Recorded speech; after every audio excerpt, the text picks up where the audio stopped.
तीन दोस्त थे जिन्हें नेचर में रहना और नेचर को एक्सप्लोर करना बहुत पसंद था। इसलिए एक दिन ये तीनों एक केव में ट्रेवल करने जाते हैं, लेकिन इन्हें क्या पता था कि ये जा तो तीन रहे हैं लेकिन लौटेंगे सिर्फ दो ही। This is the dangerous breakdown of William J Coughlin. तो चलिए शुरू से शुरू करते हैं। 28 मई 1993 विलियम जे कोगलिन और उनके दो दोस्त जेम्स जकाला और केविन फेली एक दिन ये तीनों केंटकी शहर के डेंजरस केव एक्सप्लोर करने का तय करते हैं। केंटकी शहर एक ऐसा शहर है जहाँ पर बहुत सारी केव मौजूद हैं, इसलिए इसे केव सिटी भी कहा जाता है। इनका प्लान 28 मई का था, लेकिन कुछ कारण ये लोग 28 और 29 मई को नहीं जा पाए। 30 मई को ये लोग केव एक्सप्लोर करने के लिए निकल जाते हैं। 9 से 10 घंटे की ड्राइव करने के बाद ये लोग केंटकी सिटी पहुंच जाते हैं। वहां पहुंचने के बाद इन लोग को एक बोर्ड दिखता है जहां पर पब्लिक के लिए दो टूर का एडवर्टाइजमेंट था। पहले टूर का नाम था हिस्टोरिक टूर और दूसरे टूर का नाम था वाइल्ड केव टूर। हिस्टोरिक टूर काफी आसान था, इसमें टूरिस्ट को आने जाने में कोई परेशानी नहीं होती थी।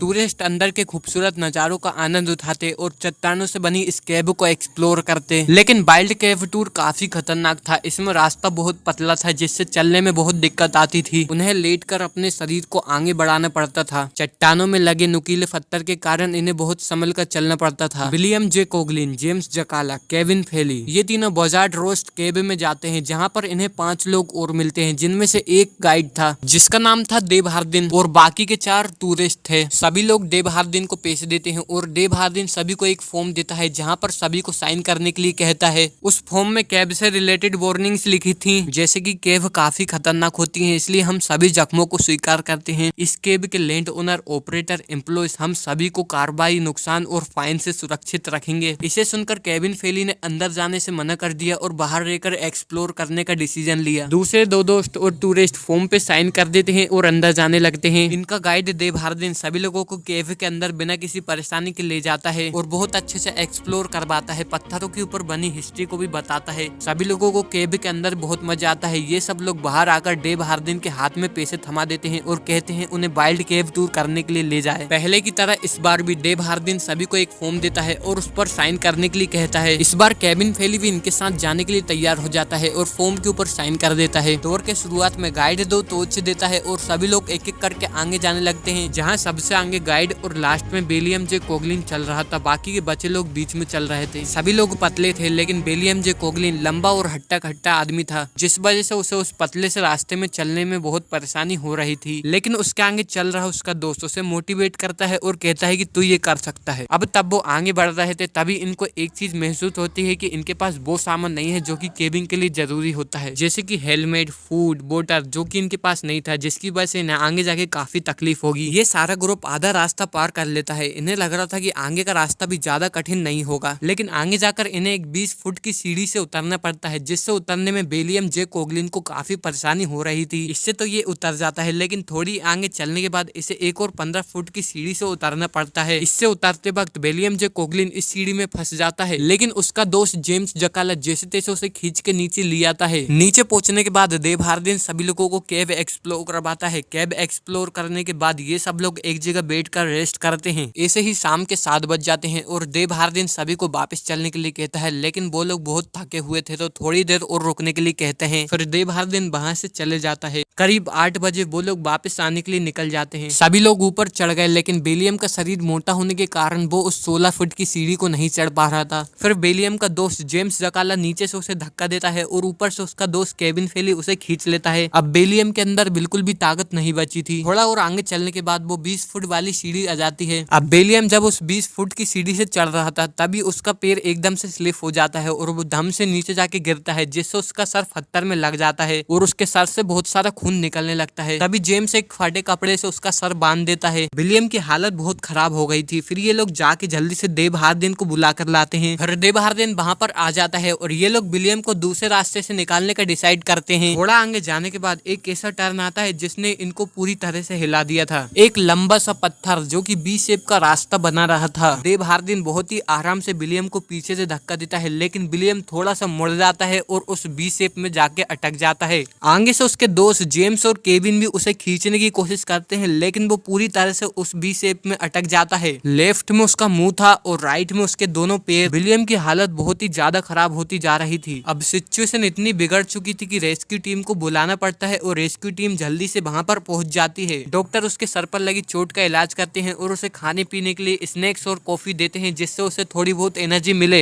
रेस्क्यू टीम भी अपने काम पर लग जाती है और जेम्स अपने दोस्त विलियम से बात करते रहता है ताकि उसका ध्यान नहीं भटके। काफी कोशिश करने के बाद भी रेस्क्यू टीम कुछ नहीं कर पाती। रात को केंटकी शहर का टेम्परेचर घटने लगा, जिससे विलियम को हाइपोथर्मिया होने का डर था। हालात बहुत बिगड़ चुके थे। रात के 1 यानी दूसरे दिन के 1 बज चुके थे और विलियम भी शांत पड़ गया था। 5 घंटे रेस्क्यू टीम के लगातार मेहनत करने के बाद भी कोई फायदा नहीं हुआ। सुबह के 5 बजे विलियम जे कोगलिन ने दम तोड़ दिया और उसकी वहीं डेथ हो गई। दोपहर के 12 बजे जैसे तैसे उसकी बॉडी को बाहर निकाला गया और फिर जब डॉक्टर ने चेक किया तो पता चला उसके सर पर लगी चोट से ज्यादा खून निकल जाने से उसकी डेथ हो गई। बाद में विलियम जे कोगलिन की फैमिली वालों ने डेव हार्डिन और लैंड ओनर के ऊपर केस ठोक दिया, लेकिन केब में जाने से पहले उस फॉर्म पर कराए गए साइन की वजह से उसकी फैमिली उस केस को हार जाती है